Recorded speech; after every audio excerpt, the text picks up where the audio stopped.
아시겠지만 현재 극지연구소 책임연구원으로 북극을 녹이시면서 열심히 연구 활동을 하고 계시는 이유경 박사님 소개시켜드리겠습니다. 박수 부탁드리겠습니다. 안녕하세요. 반갑습니다. 북극에서 북극 생태계를 연구하고 있는 이유경이라고 합니다. 네, 덕분에 제가 제주도를 볼 수 있어서 너무나 감사하고요. 사실은 이제 북극에 갔다가 8월 6일 날 귀국했어요.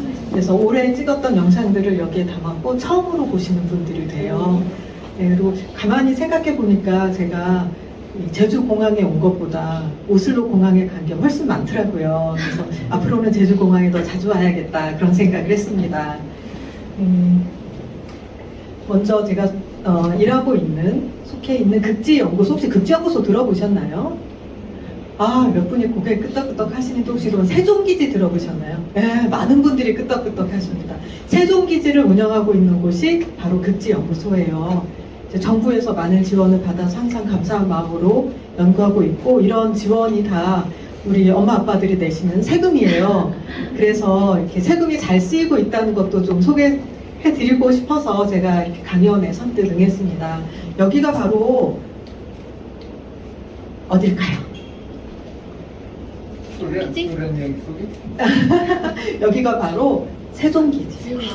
네, 세종기지에 아라온호가 가 있어요. 이게 합성이 아니라 진짜로 가 있는 걸 헬리콥터 타고 찍은 사진이에요. 생각보다 아라온호가 되게 크지 않나요? 이게 길이가 110m나 돼요. 여러분 달리기 하면 한 15초 뛰어야 되겠죠. 네, 굉장히 길고, 그리고 여기에는 많은 연구 장비가 들어있어서 바로 현장에서 연구를 할 수가 있어요. 그래서 쇠빙연구선 아라온이라고 하고, 저희가 두 번째 배를 만들고 있어요. 이제 두 번째 배를 만들면서 여러분에게 또 아마 이름 공모를 할 거예요. 이게 아라온도 이름 공모해서 지은 거거든요. 이름 공모에 선발되신 분은 일단 아라온을 탈 수 있는 기회를 드려요. 물론 이제 이게 꼭 그 극지까지 가는 건 아니지만 어쩌면 저희가 사실 그 마음을 먹으면 북극을 가는 그 경로에 타실 수도 있을 것 같아요. 이제 그건 소장님이 어떤 결정을 하시느냐에 따르고, 이름을 공모하신 분이 나는 휴가를 못 낸다 그러면 못하겠지만, 나는 충분히 2주 정도는 비울 수 있다 그러시는 분은 알래스카까지 배 타고 갈 수도 있어요, 사실. 그래서 극지연구소에서 배 이름 공모할 때 또 빨리 이제 지원을 해보는 거예요. 그리고 내년이 극지연구소 설립 20주년이에요. 그리고 장보고기지 10주년. 뭔가 행사가 있을 것 같아요. 물론 지금 대통령님께서 우리의 이제 과학계를 카르텔이라고 하시면서 막 연구비를, 운영비를 막 자르셔서 지금 아직 계획을 세우지는 못했는데, 원래는 저희가 이런 이제 행사를 하면서 일반인들을 초대를 해서 세종기지 30주년 때 모시고 갔었거든요, 일반인들. 저는 이제 당연히 그게 내년에 있을 거라고 생각을 했는데, 이 카르텔 사건 때문에 많이 불투명해지긴 했어요. 하지만 관심을 갖고 계시면 혹시 기회가 올 수 있습니다. 그리고 특히 여기 중학생, 초등학생들을 위해서 제가 아주 중요한 특별한 정보를 가져왔거든요. 잠시 후에 소개해 드릴게요. 우선 세종기지 먼저 봅시다. 세종기지가 이렇게 있는데, 이런 세종기지에서 살려면 뭐가 꼭 필요할까? 제가 여러분들 이렇게 대답을 잘 하시는 분들을 위해서 간단한 기념품도 가지고 왔어요. 네, 그래서 뭐가 필요할까? 식량. 그렇죠. 식량이 필요해요. 누가 식량이라고 했어요? 어머니. 맞습니다. 식량이 필요합니다. 네. 네. 그리고 또 뭐가 필요할까요? 네? 한번 손을 들고 한번 말씀 좀 해주실래요? 또, 네네. 체력. 아, 체력 맞습니다. 그렇지만 이제 약간 좀 더 현실적인 걸로 우리, 네. 난로. 맞아요. 그러니까 이게 뭐가 필요하냐면, 우리가 난방을 잘해야 돼. 에너지가 필요해요. 자, 그럼 이제 식량과 함께 물이 가장 필요하겠죠. 식량은 이제 저희가 싸가지고 가서 냉동실에 보관을 해요. 근데 물은 워낙 많이 쓰기 때문에 세수도 해야 되고 막 하잖아요. 물이 문제예요, 물이. 물을 어떻게 할 것인가. 자, 여러분이라면 남극에 물을 어떻게 하시겠습니까? 어떻게? 친구. 얼음 부숴가지고 물로 마시. 아, 맞아요. 좋은 아이디어입니다. 네, 맞습니다. 보면은 주변에 다 뭐가 있죠? 눈이 있잖아요, 눈. 네, 눈이 있잖아요. 그리고 여기에 보면은 호수를 하나 만들어놔요. 호수가 이제, 그래서 사실 이게 겨울, 이제 아직 눈이 녹지 않은 상태인데 여름에 되면 이게 다 녹아요. 이제 여기가 눈이 안 보여요. 여기가 여기 이제 우리가 세종구라고 만든 인고구수가 있어요. 바닥에 약간 고무판 같은 그런 판을 잘 깔아서 물이 밑으로 빠져나가지 않도록 해서 물을 모아요. 눈 녹은 물이 다 여기로 흘러 들어오면 모아서 이걸 깨끗이 정수를 해서 저희가 사용을 해요. 근데 겨울이 문제. 다 얼어버려요, 호수가. 그러면 어떻게 할 것인가? 그럴 때는 바로 여기 앞에 바다가 있죠. 이제 바닷물을 담수화해서 사용을 합니다. 그래서 이제 물은 일단 해결이 됐어요. 그 다음에 아까 우리 친구가 난로 얘기했잖아요. 난로. 일단 우리가 따뜻한 물도 써야 되고 또 중요하게 전기를 써야 되잖아요. 전기 없으면 안 되죠. 어떤 친구는 얘기를 했더니 휴대폰이요라고 하는 친구가 있어요. 인터넷도 굉장히 큰 문제 이슈이긴 한데 다행히 저기 KT에서 기지국을 하나 설치해 주셔서 느리긴 하지만 인터넷을 쓸 수가 있어요. 네, 그래서 이제 요즘은 다 가족과 함께 이렇게 카카오톡으로 다 이렇게 영상도 하고 다 합니다. 자, 그러면 전기는 어떻게 할 것인가? 전기는 여기 보면 뭔가 이렇게 이렇게 기름통 같은 거 보이지 않아요? 여기가 바로 석유를 저장해 놓는 통이에요. 유리통이에요, 유리통. 큰 통에다가 1년치, 2년치, 총 2년치의 석유를 저희가 저장을 해요. 왜냐면 혹시라도 지금 이제 아라온이 석유를 갖다가 주거든요. 근데 혹시 아라온이 못 들어갈 수도 있고, 네. 그런 걸 대비해서 2년치를 저장을 해놓고 저희가 발전소에서 전기를 발전소에서 만들어서 사용을 합니다. 근데 이제 물이나 전기를 가장 아끼려고 노력을 많이 하고 쓰레기 같은 경우는 분리수거를 다 해서 사실 거기서 태울 수 있는 건 다 태워요. 가지고 와야 되는 건 압착해가지고 배에 싣고 나와요. 그래서 이 아라온이 2년에 한 번씩 여기를 들어가면서 굉장히 중요한 일들을 하고 있고 특히 연구했던 시료를 아라온이 꽁꽁 얼려서 냉동실에 잘 보관해서 한국까지 가지고 옵니다. 이거는 이제 저의 관심사를 보여드리는 건데 제가 이제 이 책 말고도 북극 식물에 관한 책들을 좀 썼어요. 그 중에는 영어로 쓴 책도 있어서 이태리 과학자가 어느 날 메일을 보내왔더라고요. 내가 딱 찾던 책이었다 막 이러면서 고맙다 이런 메일을 보내기도 하셨고 또 저의 관심사가 우주에도 있어요. 과연 지구 밖에 생명체가 살고 있을 것인가? 너무 궁금하지 않아요? 네, 이런 걸 궁금해하고 있어요. 여기 보니까 여러분들이 그 질문을 주셨는데 제가 우선 처음 시작할 때쯤 대답을 할 수 있는 게 하나 있더라고요. 남극에도 남극곰이 있나요? 굉장히 좋은 질문인데 아쉽게도 남극에는 곰은 없어요. 네, 그렇지만 이제 남극에 우리 펭귄이 있죠. 하지만 또 북극에는 펭귄이 없네요. 네, 북극에는 북극곰이 있고 이제 먼저 대답을 해드렸고요. 극지가 여러분들 궁금하실 것 같아서 제가 준비를 했습니다. 우리나라에서 남쪽으로 쭉 내려가다 보면은 호주가 나오고요. 호주를 지나서 남극이 있어요. 남극 대륙이 이렇게 생겼어요. 네. 옛날에는 여기 남미하고 남극 대륙이 붙어 있었어요. 네. 그리고 북쪽으로 올라가면 이제 그린란드가 보이죠. 그리고 그린란드 옆에 여기 스발바르 제도라는 여러 개의 섬이 있는데 여기에 우리나라 다산관 기지가 있고요. 북극해 바다가 있어요. 근데 여기 보니까 약간 흐린색이 있죠. 이 흐린색은 굉장히 얕은 바다예요. 혹시 해면에서 한 200m 정도의 얕은 바다를 뭐라고 부르는지 아시나요? 아마도 배웠을 거예요. 지리를 배운 사람이 대륙붕. 맞습니다. 대륙붕에서 나오는 자원은 누구 거? 대륙붕에 연결된 나라 거. 자, 그러면 여기 엄청 넓은 대륙붕이 있잖아요. 러시아요. 러시아가 어떻게 하고 있겠어요? 네, 여기서 천연가스를 이렇게 채취해요. 그 다음에 여기가 북해예요. 여기 노르웨이 위쪽에 북해. 북해에서는 노르웨이가 석유를 채취해요. 그래서 노르웨이가 한 1900년대 초에는 잘 사는 나라였어요. 제일 유럽에서 못 사는 나라였어요. 그래서 이제 생선 잡고 감자 먹으면서 살던 동네였는데 석유가 나와서 지금은 제일 잘 사는 나라가 됐어요. 이게 북극이 뭔가 자원하고도 연결이 되어 있구나 하는 걸 우리가 좀 짐작할 수 있겠죠. 퀴즈가 또 나왔습니다. 여기는 남극. 아까 왜 여기 연결되어 있었다고 그랬었잖아요. 연결되기 전에는 태평양과 대서양, 인도양의 따뜻한 해류가 남극까지 갔어요. 그래서 남극이 따뜻했어요. 화석을 보면 식물도 자라고 동물도 있고 다 있어요. 그런데 이게 딱 분리되면서부터 차가운 해류가 남극대륙을 빙빙빙빙 돌기 시작한 거예요. 그러면서 따뜻한 물이 오지 못하게 막았어요. 급격하게 남극이 추워지면서 비가 내리는 족족 눈으로 바뀌어서 내리고 또 녹지를 않아요. 계속 눈이 쌓였어요. 그것이 빙하가 되었습니다. 자, 이 얼음은 남극대륙을 다 거의 덮고 있어요. 98%를 얼음이 덮고 있는데 이 얼음의 평균 두께는 몇 미터나 될까요? 하는 게 퀴즈입니다. 이거는 찍는 수밖에 없어요. 아까 맞춘 친구 말고 우리 다른 친구들에게 한번 기회를 줄까요? 몇 미터나 더 찍어보는 거예요. 한번 그냥 말을 해보세요. 천명이 나오는데 어? 한번 아무거나 얘기를 해보세요. 네네. 500m 보다 높아요.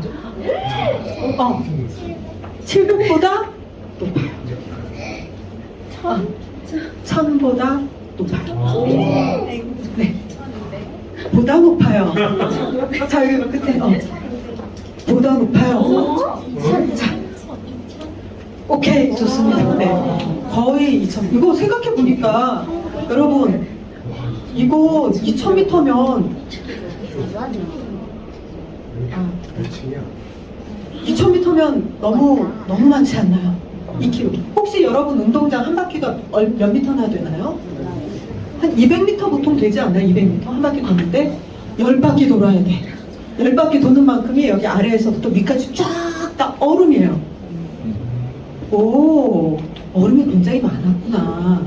그래서 남극의 얼음이 이런 일은 없겠지만 다 녹으면 해수면이 60m가 높아진대요. 네, 엄청나죠. 아, 녹으면 안 되겠구나. 이거는 좀 확실해요. 이거는 현재 얼음 밑에 모습이에요. 현재 얼음 밑에 모습. 어머, 이걸 어떻게 알았나요?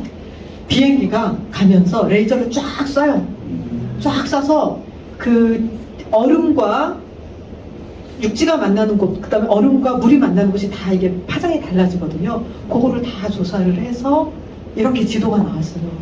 아, 생각보다 밑에 보니까 얼음 밑에 바다도 많고 막 그러네요. 그쵸? 그렇다면 진짜로 얼음이 다 녹아서 사라졌을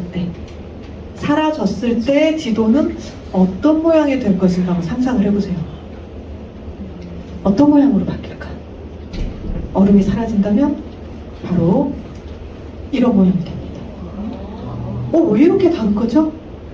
왜냐하면 우리 1.5L 페트병 한번 생각해봐요. 걔가 무겁나요? 가볍나요? 무거워요. 2km 물이 있어요. 얼마나 무겁겠어요? 가라앉아 있어요. 눌려있어. 그래서 실제로 알래스카에서 얼음이 녹으면서 약간 땅이 이렇게 올라오는 거예요. 그래서 예전에는 여기까지가 땅이었는데 그 다음에 얼음이 녹으면서 저기까지로 바뀌어 있는 거야. 경계면이 막 바뀌고 그래요. 그런 일들이 생기고 있어요. 그리고 바다도 얼었다는 것 같다 해요. 보면은 여름에는 이제 분홍색이 얼음이거든요. 여름에는 거의 다 녹았다가 겨울에는 막 이렇게 얼어요. 근데 이게 다이내믹하죠. 얼음이 얼 때 물속에 살던 생물도 같이 얼어. 어머나, 그럼 걔네들은 어떡하니? 다 죽었다. 너무 불쌍하잖아요. 그렇지 않아요. 자, 여기 보면은 얼음들 사이에 녹색 줄 같은 거 보이시죠? 여기가 미세조류, 광합성하는 미생물들이 여기서 살고 있어요. 그리고 얼음 사이, 그다음 얼음 밑에, 얼음 바닥 밑에도 이렇게 뭔가 생물들이 막 붙어서 살고 있어요. 그리고 얼음도 완전히 완벽하게 완전 얼음이 아니에요. 우리가 그 정수기에서 나오는 투명한 그런 얼음이 아니라 얼음 사이사이에 통로가 있어요. 미세한 통로가 있어요. 그런 곳에 생물이 살아요. 자, 이제 요거는 요광류라고 하는, 새우 비슷하게 생겼죠. 요광류라고 하는 그런 아주 작은, 요게 1mm가 요 정도니까 얘네 2, 3mm 정도 될 것 같아요. 아주 작은 아이들이 얼음 통로 옆에서 살고 있어요. 자, 그런데 그것까지는 알겠지만 너무 춥잖아요. 세포가 이 동물들도 물이 꽁꽁 얼면 동물들도 꽁꽁 얼 텐데 이거는 어떻게 살아가는 걸까? 정말 신기하잖아요. 심지어 물고기들도 여기서 살아가요. 이런 통로에서. 얘네가 어떻게 세포가 꽁꽁 얼지 않고 어떻게 살아가는 걸까? 신기하잖아요. 비밀이 있습니다. 보면 안티프리징 프로테인이라고 해서 얼음이 생기는 걸 막아주는 단백질이 있어요. 원래 얼음 결정은 이렇게 처음에 그러니까 씨눈 같은 뭔가 씨앗 같은 게 필요해요. 조그만한 알갱이가 있어야 돼요. 요 알갱이에 동그라미 주황색이 물 분자예요. 물 분자가 와서 달라붙으면서 얼음이 점점 커지고 결정이 만들어지거든요. 근데 이 얼음 결정, 이 동그라미 작은 게 안티프리즘 프로테인이 미안해요. 물 분자가 와서 붙지 못하도록 얼음 결정이 물 분자를 둘러싸요. 커지질 않아요. 가만히 보니까 어떻게 생겼냐면 단백질이 이렇게 동글동글하게만 생겼어요. 나선형으로. 근데 한쪽 면이 다 친수성이에요. 물하고 너무 친한 아미노산이에요. 그래서 물하고 착착착착 붙는 거예요. 그래서 얼음이 막 생기는 걸 막아주는 단백질이 있구나. 그래서 얘네들이 살 수 있구나. 굉장히 신기하죠. 이제 이런 단백질을 또 사람들은 이용하려고 해요. 어디다 이용하겠어요? 어떤 친구는 아이스크림이요 그러더라고요. 저도 동의합니다. 아이스크림 가끔 얼었다 녹은 아이스크림 살 때 있어요. 그럼 굉장히 맛이 이상하죠. 네. 그러기도 하고 최근에 이제 이용하려고 하고 있는 분야가 지금도 이게 판매는 되게 엄청 비싸요. 금보다 더 비싸요. 사실 질량 대비 하면은. 근데 점점 많이 생산하게 되면은 얘네들을 우리가 활용할 수 있는데 줄기세포, 난자나 정자를 냉동시키잖아요. 그럴 때 얼었다가 지금은 이제 글리세롤이라는 화학물질 속에 얘네들을 얼리고 녹이고 하는데 그게 아무래도 화학물질이다 보니까 세포가 100% 다 살아나지는 않아요. 그런데 이런 단백질을 활용하면 훨씬 좋겠죠. 그런 여러 가지 냉동과 관련된 곳에 활용하려고 연구를 많이 하고 있습니다. 이 밖에도 남극에 너무나 재밌는 이야기는 많지만 저는 북극 이야기를 오늘 좀 하려고 왔기 때문에 혹시 더 궁금하시면 유튜브에 다 나와 있어요. 네, MBC 아무튼 출근 하면 이제 기지에서 어떻게 살아가는가. 그다음 이건 진짜로 남극 대륙 안으로 들어가는 탐험 이야기거든요. 이제 어떻게 어떤 탐험을 하는가 이런 것들을 보실 수가 있어요. KBS 이런 데서 볼 수가 있어요. 자, 그리고 이게 바로 여러분을 위한 정보입니다. 극지에 가보고 싶으시죠? 네, 공짜로 갈 수 있는 기회가 있습니다. 네, 뭐냐면 다산 주니어라고 21세기 다산 주니어라고 고등학생들을 선발해서 혹은 고등학교 연령대 학생 집에서 놀아도 괜찮아. 네, 괜찮아요. 네. 그런 학생들을 저희가 선발을 해서 다산기지에 가요. 이번에도 7월 31일부터 8월 4일까지 기지에 있었고 기지에서 다양한 활동을 했어요.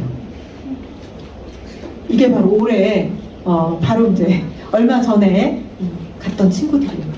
보니까 풍선을 지금 날리고 있죠. 이 풍선은 왜 날리는 걸까요? 이걸 독일 기지에서 매일 하고 있어. 매일매일 눈이 오나 비가 오나 30년 동안. 살아있다 갈리네. 네, 사실 여기 밑에 보면 뭔가 약간 하얀 게 보이죠? 풍선 밑에 달려있는 장비가 있어요. 라디오 존대라고 하는 장비인데 이 장비에 온도, 풍속, 풍향 이런 기상 정보를 측정을 해서 올라가면서 쭉 측정을 해서 알려줘요. 네. 높이 한 30km 정도까지 올라가면서 무선으로 이렇게 정보를 보내주는 거예요. 그래서 정보를 매일매일 받다 보니 알게 된 사실이 여기 스발바르가 다산기지에 있는 곳이 지난 30년 동안 3도나 올랐네. 지구상에서 가장 빠르게 기온이 상승하고 있어요. 너무나 빠르게 상승하고 있어요. 네, 그리고 여기가 이제 빙하 앞에 가고 여기가 이제 빙하거든요. 얼음이 그냥 얼음만 있는 게 아니라 막 돌도 섞여 있고 흙도 섞여 있고 막 그래요. 사실은 많이 녹고 있다는 걸 저희가 알 수가 있고요. 식물 채집해가지고 식물 표본도 만들고 이 표본은 극지연구소에서 보관을 하고 있어요. 전파 망원경에 들어가서 이제 망원경 안쪽까지 저희가 들어가서 실제로 망원경 어떤 구조로 되어 있고 어떻게 우주로부터 막 전파를 수신하는 그런 망원경이거든요. 그래서 어떻게 작동하는가 이런 것도 보기도 하고 이거는 이 다산기지에 가면 여기에 써 있는 게 무선 통신하지 말자예요. 휴대폰을 못 써요. 저희가 기지국도 없고. 네. 왜냐하면 여기서 수신하는 전파가 아주 미세한 전파인데 우리가 휴대폰 사용하는 거하고 파장대가 너무 비슷해서 우주에서 오는 걸 잡고 싶은데 자꾸 이게 휴대폰에서 오는 게 잡힐 수 있기 때문에 블루투스 같은 것도 사용할 수 없게 돼 있어요. 이거 좀 가보고 싶죠. 자, 그러면 어떻게 하냐면 극지 연구소에 보시면 다산주니어 북극연구 체험단 찾을 수가 있어요. 여기에 가서 보시면 1차가 온라인 서류 심사인데 이건 4칸만 다 채우면 다 합격이에요, 사실. 왜냐면 제가 이거 심사를 해보니까 중간에 잘려 있어. 제가 가고 싶은 이유는 잘려 있고 막 이런 사람들이 되게 많아서 4칸만 정말 성실하게 채우면 1차는 다 합격합니다. 되게 이제 자기소개, 내가 어떤 사람인가 뭐 이런 거. 그리고 2차가 극지과학 퀴즈, 요거 이제 선발이 되면 극지과학 퀴즈를 봐요. 극지과학 퀴즈가 그렇게 어렵지 않아요. 그리고 이걸 따로 막 열심히 준비하는 친구들이 많지 않기 때문에 조금만 준비하면 10명, 최종 10명에 뽑힐 수 있고 10명 가지고 면접을 해서 혹시 그 중에 너무 같이 가면 다른 친구들을 힘들게 할 것 같아. 그런 친구 있으면 안 되잖아요. 그런 친구를 추려서 네, 이제 저희가 최종적으로 3명을 선발을 해요. 그리고 아까 퀴즈 있다고 그랬죠? 퀴즈도 되게 쉬워요. 이게 블로그에 극지연구소 블로그가 있어요. 극가대표라고 이제 써 있어요. 여기에 가면 대학생 언니 오빠들이 너무너무 쉽게, 저도 이거 보고 이렇게 쉽게 전할 수 있는데 난 왜 이렇게 어렵게 썼을까? 뭐 이런 생각을 할 정도로 너무 재밌게 잘 극지에 대한 소개를 해줘서 이것만 열심히 읽으면은 퀴즈는 거의 다 통과되지 않을까 싶으니까 여러분 이제 우리가 페이스북도 하고 인스타도 하고 하거든요. 언제 공지가 나는지를 그걸 보시면 알 수 있으니까 한번 잘 보셨다가 고등학생이 되면 꼭 지원해 보세요. 혹시 여기까지 궁금한 점 있으신가요? 이건 뭐지 하면서 좀 궁금했던 점? 자, 없으면 그럼 다음으로 넘어갈까요? 자, 이제 본격적으로 북극에 대해서 말씀을 드리겠습니다. 북극이 궁금해서 오셨으니까. 여러분 북극하면 다 이것 떠오르시죠? 네, 하얀 눈, 얼음, 북극곰, 오로라 뭐 이 정도 생각하시잖아요.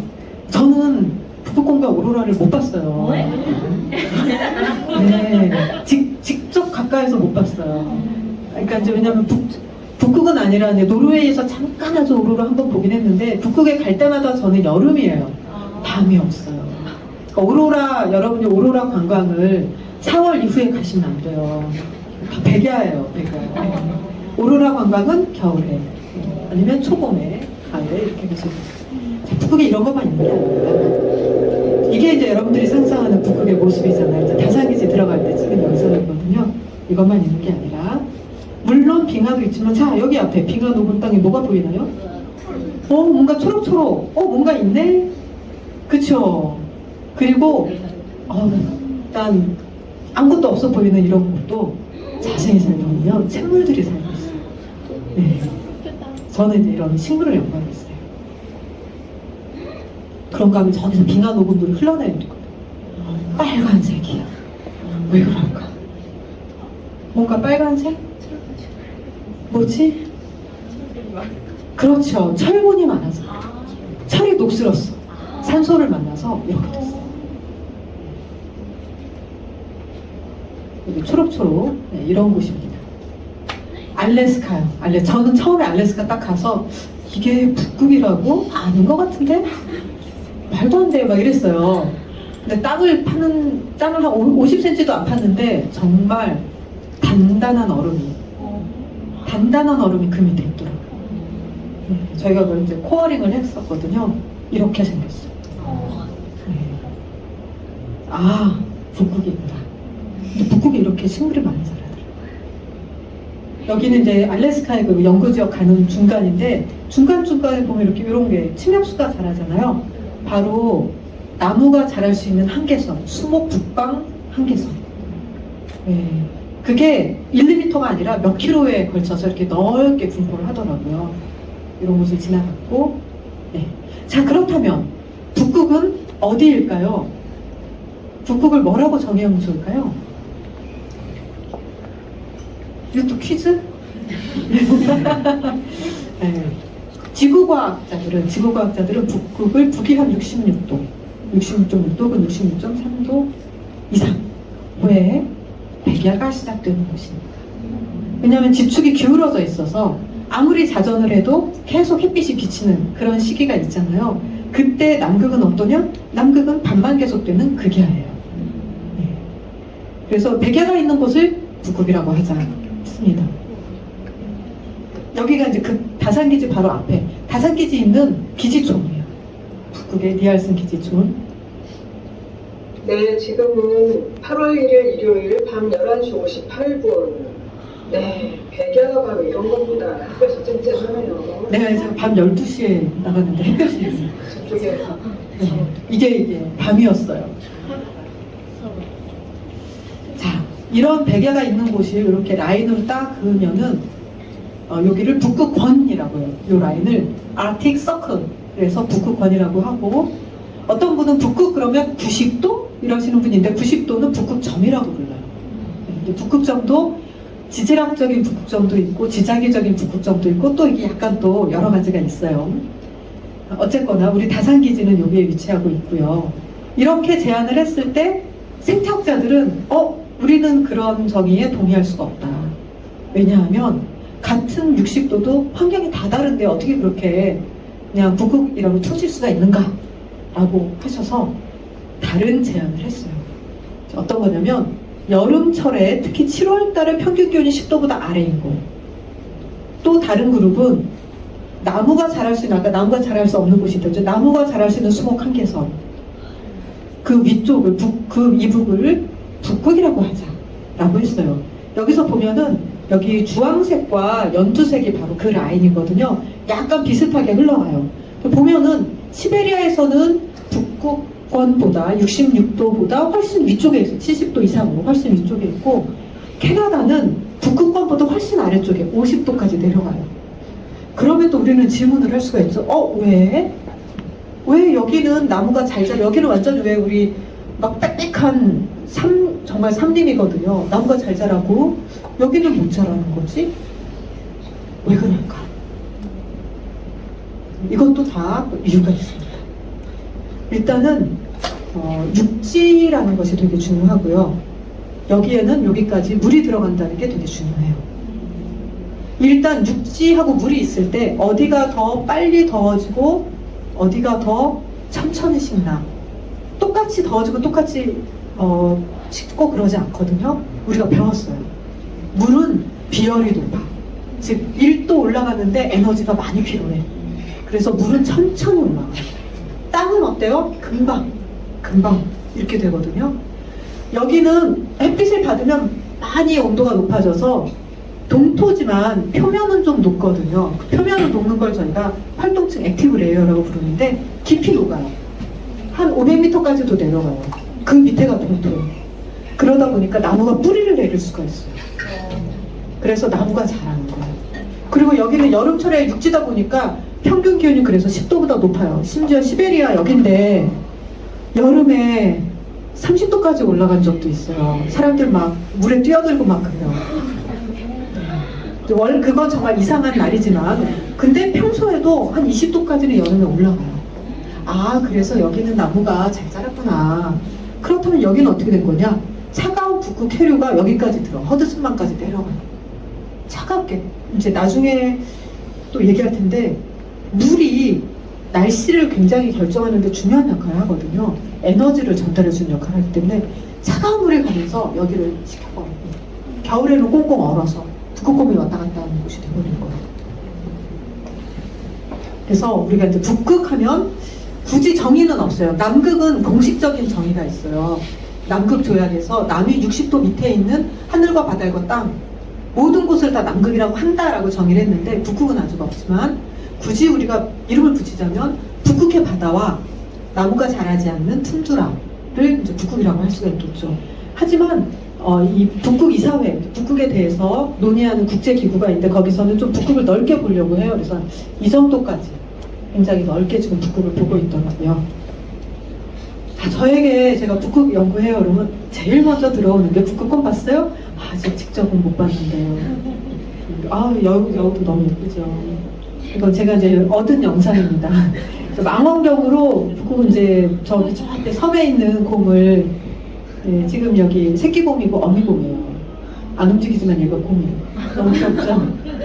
그러나 곰이 이렇게 콜라 마시는 귀여운 존재가 아니랍니다. 북극의 최상위 포식자예요. 그래서 저희가 나갈 때는 항상 총을 가지고 다녀야 돼요. 총이 없이는 못 나가요. 법으로 정해져 있어요. 사격 훈련 받고 제가 나의 인생의 취미를 사격으로 해야겠다 그런 생각.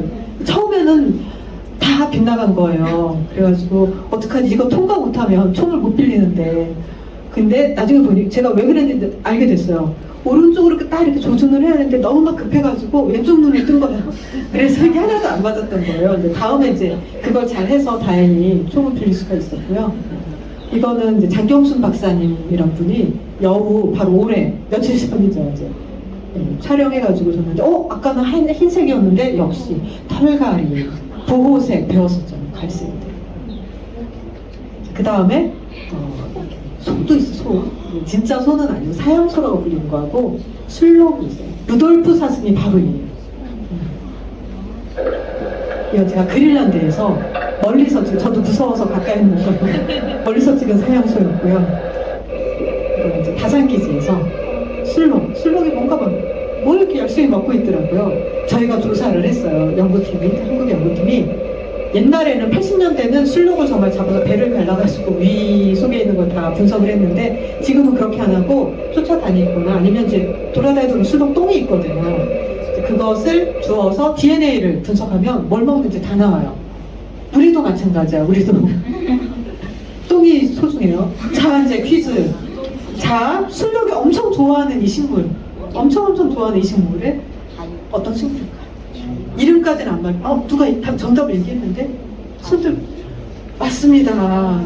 보통 제일 먼저 나오는 게 산호예요, 산호. 근데 바로 그냥 정답이 나오네요. 자, 이거는 지의류라고 하고 곰팡이, 균류하고 광합성화라는 미세조류가 공생을 하는 생물이에요. 되게 신기해요. 근데 이게 우리나라에서 팔더라고요. 꽃집에서 아이리스모스, 스칸디나비아모스 뭐 이런 식의 이름으로 팔아요. 제가 그 회사를 검색을 해봤더니 핀란드 회사인데 저는 사실 배양법을 배우고 싶었어요. 혹시 여기가 배양을 하는가 그랬더니 자연체 친구예요. 안 되는데 얘네 잘하는데 엄청 오래 걸리는데 저희가 배양을 못하고 이거 이렇게 막 팔면 안 될 텐데 막 곳곳에 막 그리고 한 번은 과학전람회 갔는데 과학전람회에서 뭐 이걸로 뭐 만들기 이런 거 하셨길래 선생님을 조용히 찾아가지고 선생님 사실은요 제가 어디 말씀을 잘 설명을 드려서 다음에는 안 하시기로 뭐 그렇게 했어요. 그래서 혹시 여러분들이 이제 좀 맘카페 이런 데 계시거나 아니면 무슨 부동산 카페 가입해 계신다면 이런 걸 좀 올려주셔서 우리 이게 좀 술록의 먹이가 사라진다, 술록 개체수도 감소하고 있다고 하는데 이거 쓰지 말자 이렇게 좀 해주시면 좋겠고 혹시 뭐 수입하는 회사 좀 아시면은 이거 안 하면 어떨까 이렇게 얘기도 좀 해주시면 좋겠습니다. 제가 뭐 하려고 나섰더니 옆에 있던 친구가 그러지 마라 국제 분쟁 생긴다 막 이러면서 말려가지고 제가 공식적으로는 못하고 이렇게 말씀을 드립니다. 새도 있어. 철새들이 우리나라에서 겨울을 보내는 철새들이 대부분 시베리아에서 와요. 북극과 우리가 교류를 하고 있어요. 흰뺨 기록인데 너무 좋죠. 계속 하루 종일 먹더라고요 애들이. 근데 어떤 애가 지금 막 얘가 약간 화가 난 것 같아. 왜 화가 났는지 모르겠는데 막 치고 받고 그래서 뭐지?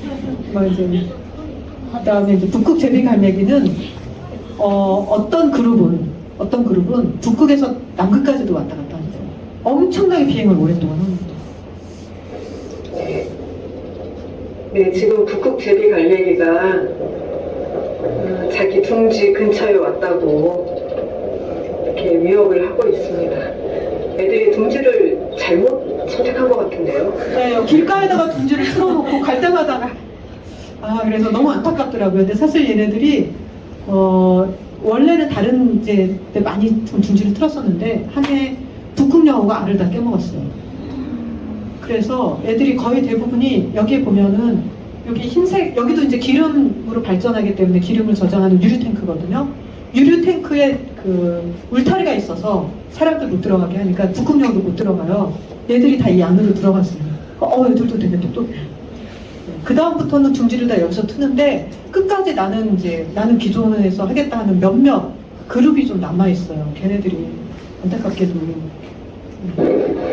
자, 여기에 뭔가가 보이실 겁니다. 잘 보세요.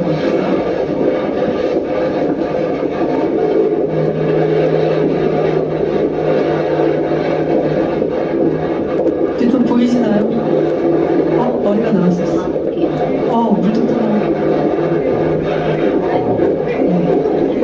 보이시죠?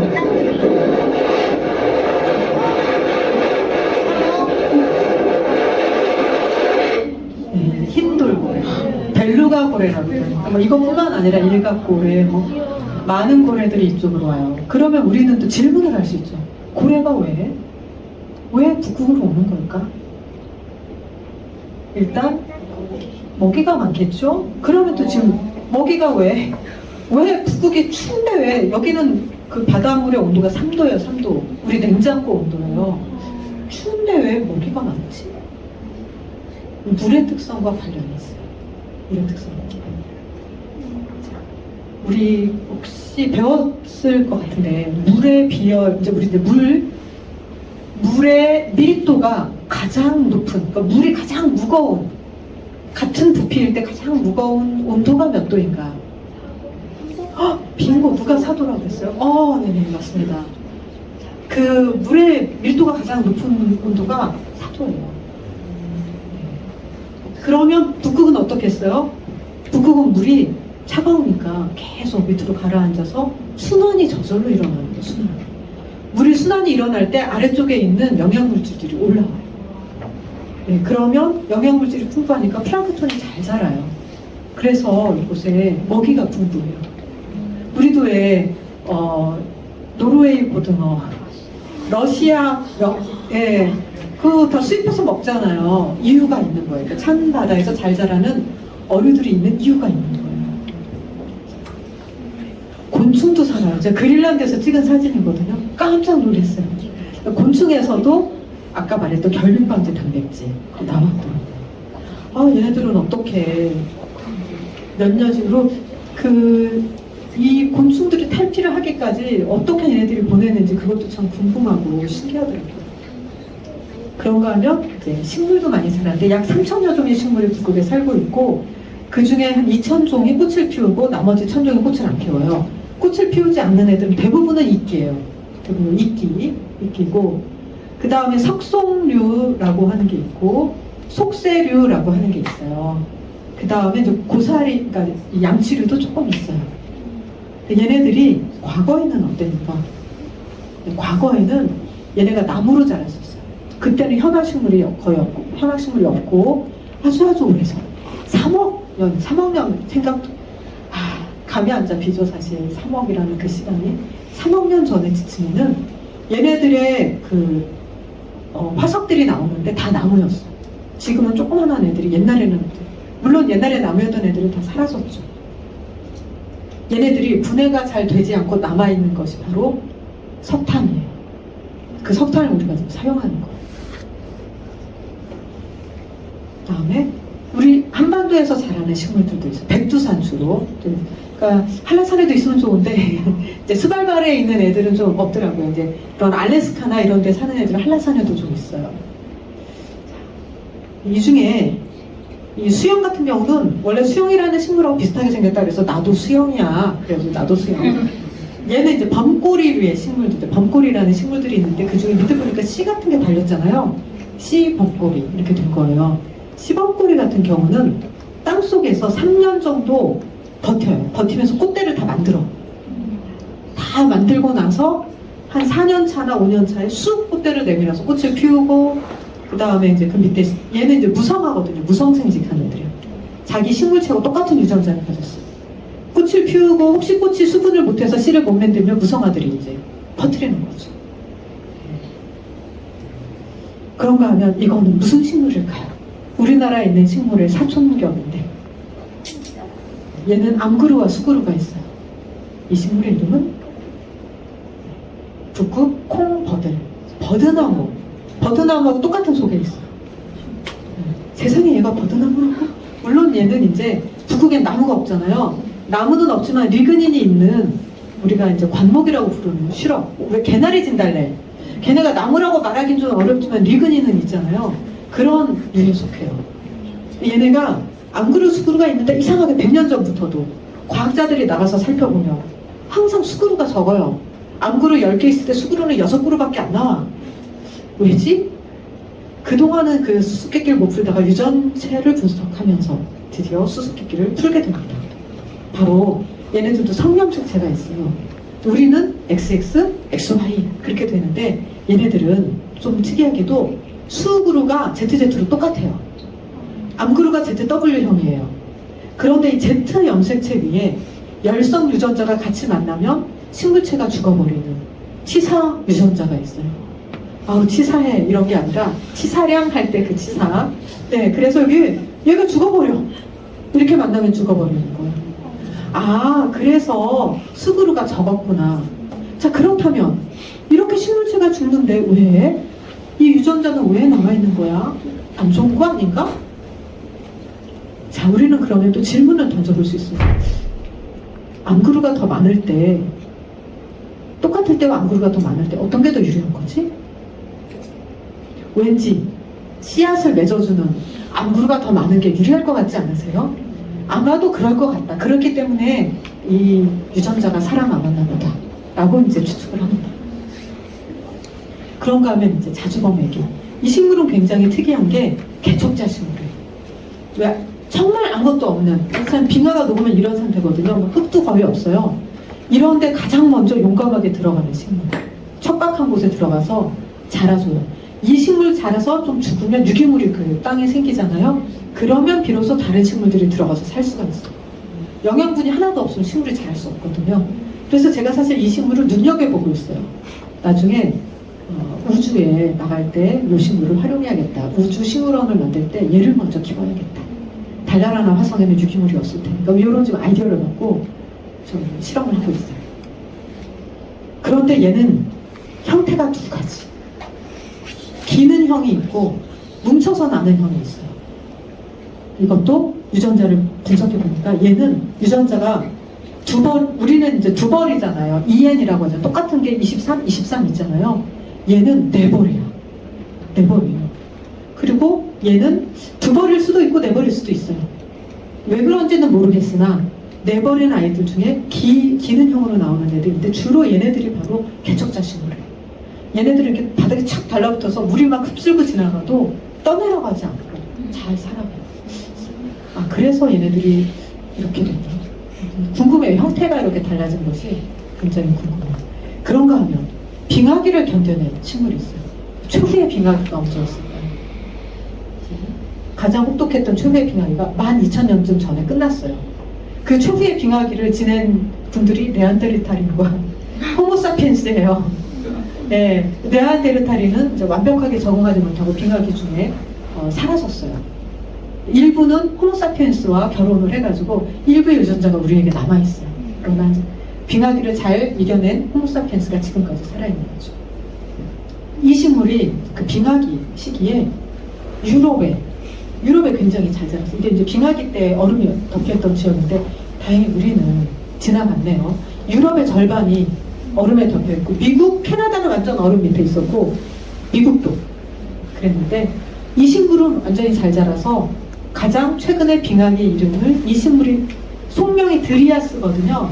이 식물의 이름을 따서 영거 드리아스 기 이렇게 불러요.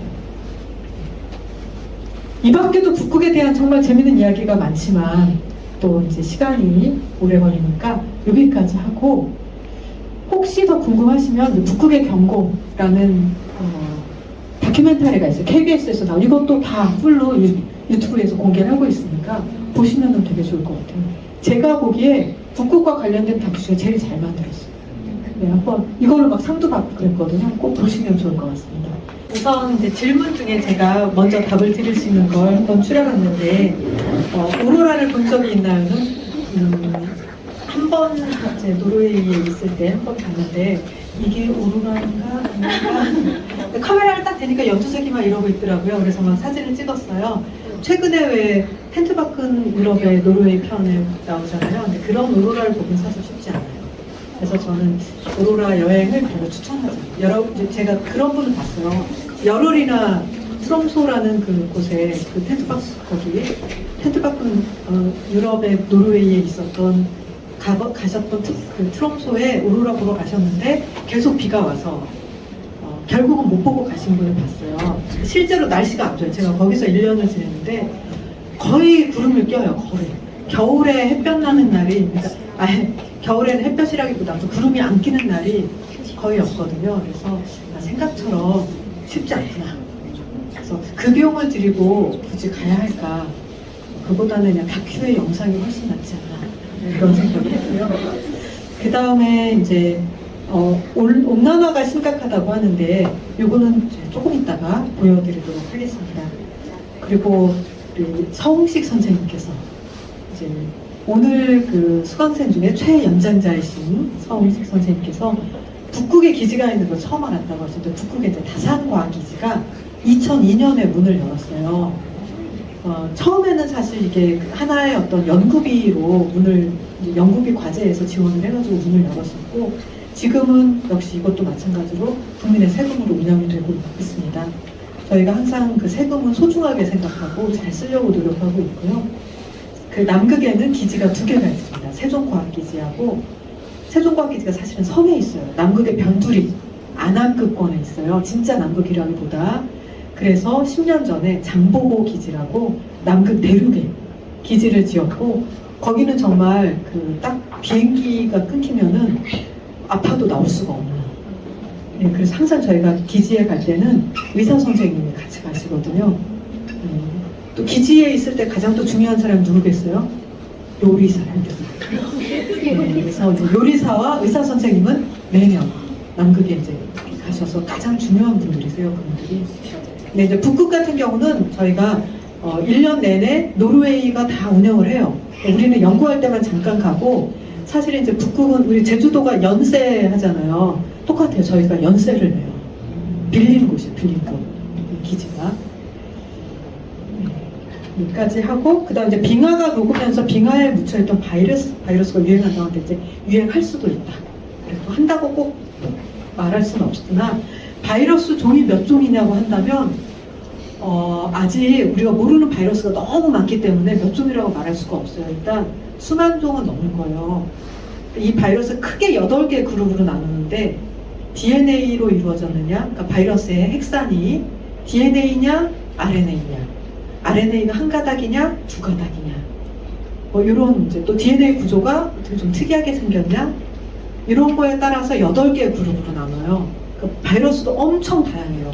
그 바이러스는 가장 어려운 게 A 바이러스와 B 바이러스가 한 생물에 같이 들어갔을 때 자기네들끼리 섞여요. 그 다음에 그 또 들어간 숙주 생물 있잖아요. 숙주 생물의 유전자도 슬쩍 또 가져와요. 그래서 유전자가 막 바뀌어요. 그러니까 여기 조금 저기 조금 막 서로 섞어.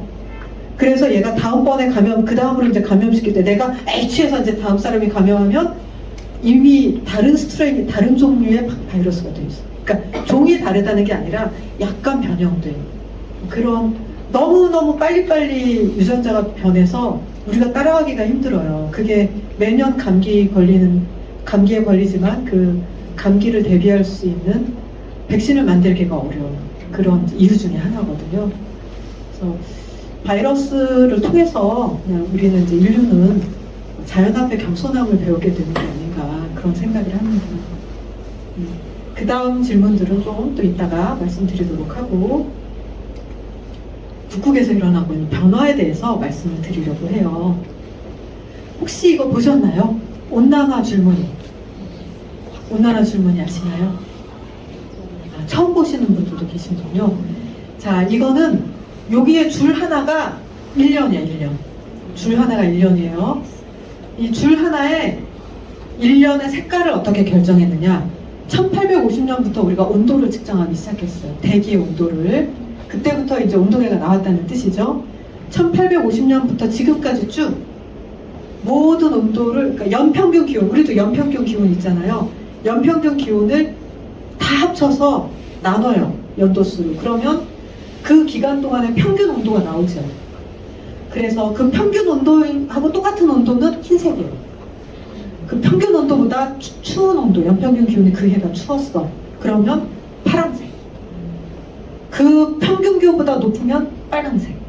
전체적으로 경향을 보니까 어떤가요? 과거는 파란색, 최근에는 빨간색. 즉 온도는 높아지고 있다. 자, 이 세 개는 과연 어디일까요?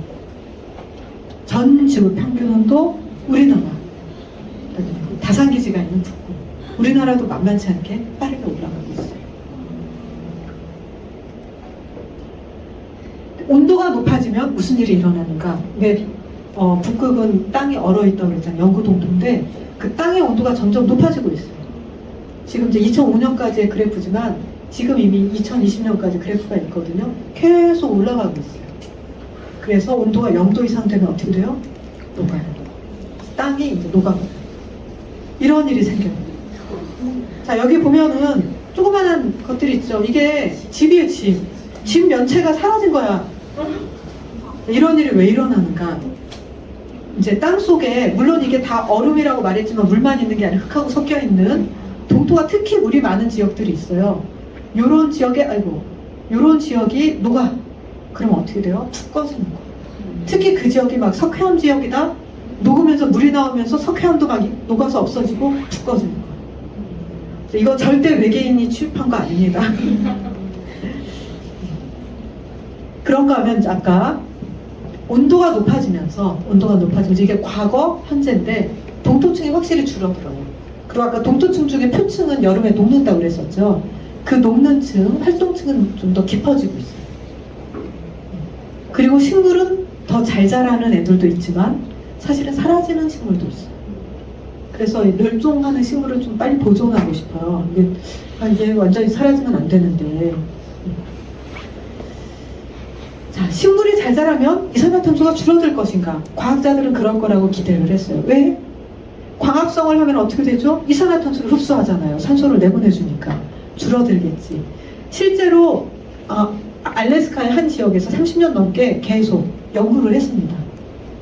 너무 부러워요. 한 지역에서 30년 넘게. 우리는 5년 하고 나면 연구 다 했지? 딴 거 가지 그래? 바로 없애버린 거예요, 연구를. 저희가 계속 오랫동안 하는 연구를 못해요. 다산기지가 20년이 됐는데 20년짜리 데이터가 없어요. 너무 안타깝게. 아까 왜 독일기지 30년 데이터 말씀드렸잖아요. 매일 풍선만 띄우는데 엄청난 데이터가 나온 거예요. 우리도 뭔가 꾸준히 했으면 20년짜리 데이터가 나왔을 텐데 너무 그게 아쉽더라고요. 우리 빨리빨리 하는 걸 좋아하지만 때로는 길게 하는 것도 필요하다. 길게 해보니까 이산화탄소 농도가 처음에는 좀 줄어드는 것 같았어요. 근데 시간이 흐르니까 다시 늘어났어요. 뭐지? 왜 그러지? 하면서 과학자들이 관심을 갖게 된 게 바로 땅속에 사는 미생물입니다.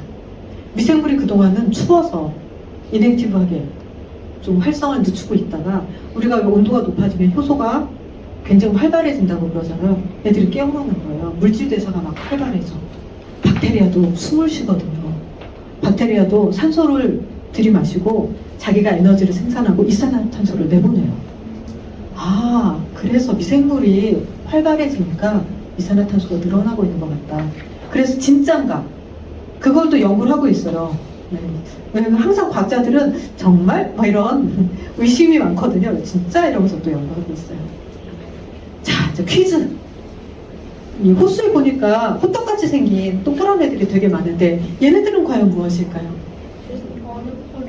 얼음 같죠? 얼음이 아니랍니다. 저 호떡은 과연 뭘까요? 식물? 뭘까요? 네. 사실은 이 아이들은 바닥에서 올라온 기포들이에요. 기포가 올라오다가 얼어붙었어. 근데 저 얼음을 탁탁 깨고 불을 비추면 불이 붙어요. 왜냐? 메탄가스가 들어있거든요. 이 메탄가스는 두 가지의 경로인데 하나는 호수 바닥에 살고 있는 고균 미생물 중에 메탄을 합성하는 미생물이 있어요.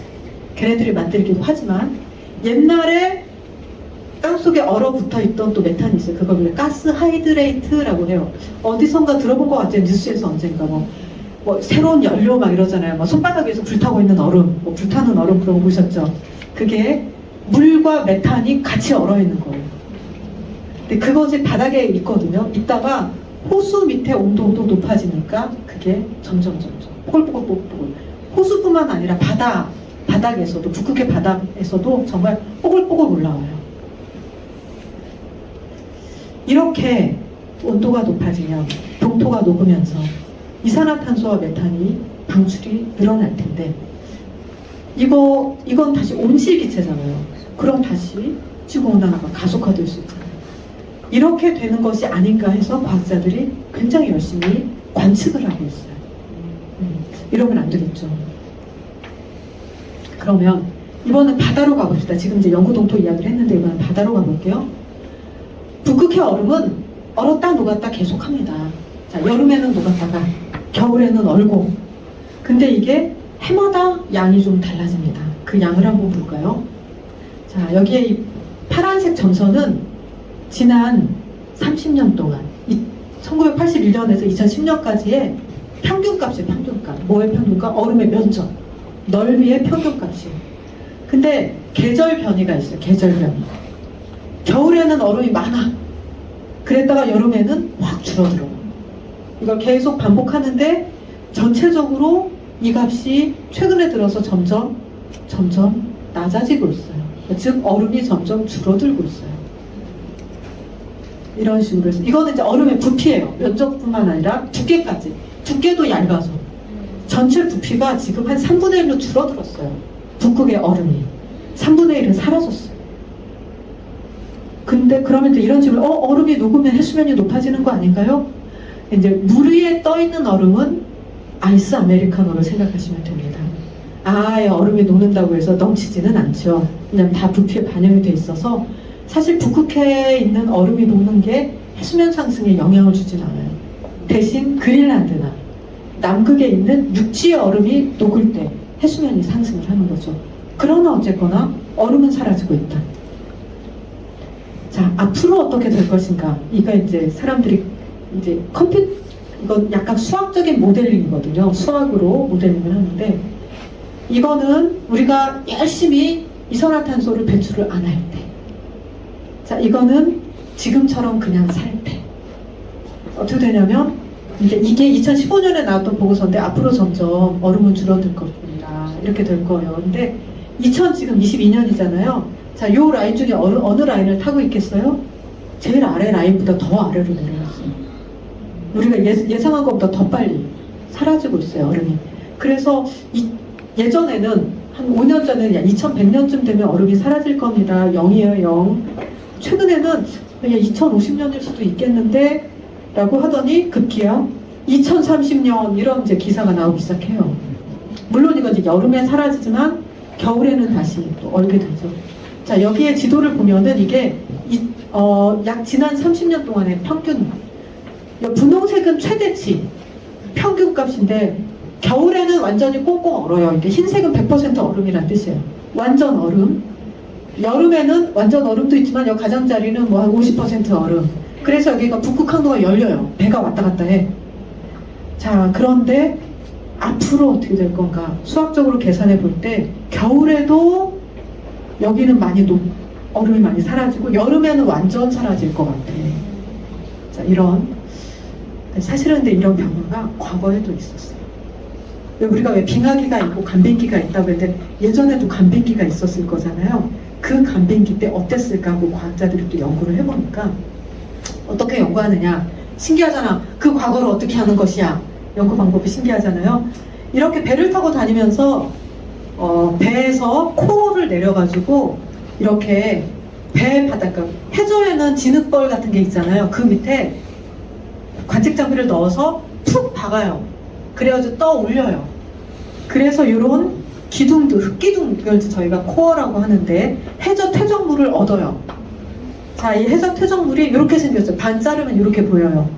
층 하나하나가 연도 하나하나예요. 그래서 과거를 아는 거예요. 여러 가지 지표들을 다 분석해요.